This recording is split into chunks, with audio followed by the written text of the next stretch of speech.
Welcome to a Milk Market Tidbit. This is Dr. Lawrence Jones from Farm Institute. And yesterday, USDA released the March 2023 class and component values.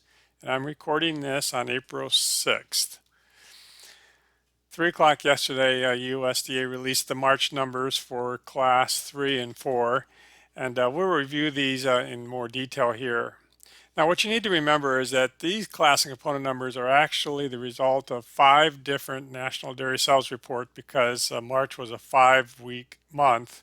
And when we're done, we get the estimates for example, butter, and they're weighted by the amount of butter that was sold each week as well as the price that was paid for each week.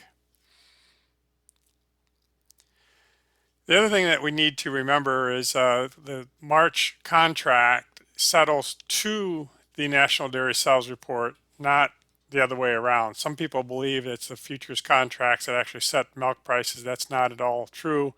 The futures contract is always trying to estimate what USDA will release, and it gets it pretty close. And the last week or so, it kind of zeroes in on what it thinks is the case, which is why they usually come out very close to each other, and on the last day they actually are. But it's also interesting to look at the variation that we've had. You could have booked March milk at $22, where it settled about $18.10.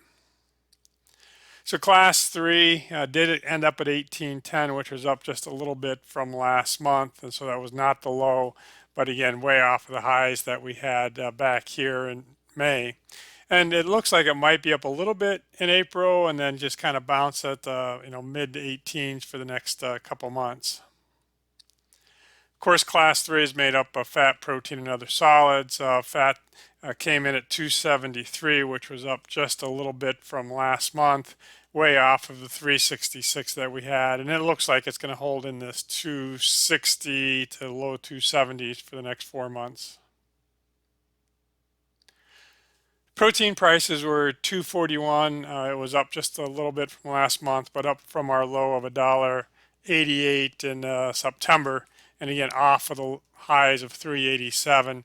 And this does look like it's trickling up, maybe just a little bit, and we should be pushing, somewhere around $2.75, I think, by midsummer. Other solids have been trending down. This one was 23 cents, just up a little bit from last month, which was our low at 21 cents. And this does look like it's trailing off here for the next 4 months. Class 4 came in at 18.38, and it was actually the low so far for the year. The high was 25.83, so that's almost $7 off of that, and it's going to trickle in here at the mid 17s, and it looks like class 3 might be higher than class 4 for a month or two here, which is the first time that that's happened in quite a while. So with the class 3 and class 4 numbers, we can actually calculate a 50-50 blend, which is my way of kind of looking at what's happening to milk prices. So the blue line is history, that's in the books. The orange line is the futures contracts. And so right now we're looking at about $4.53 lower this year compared to last year.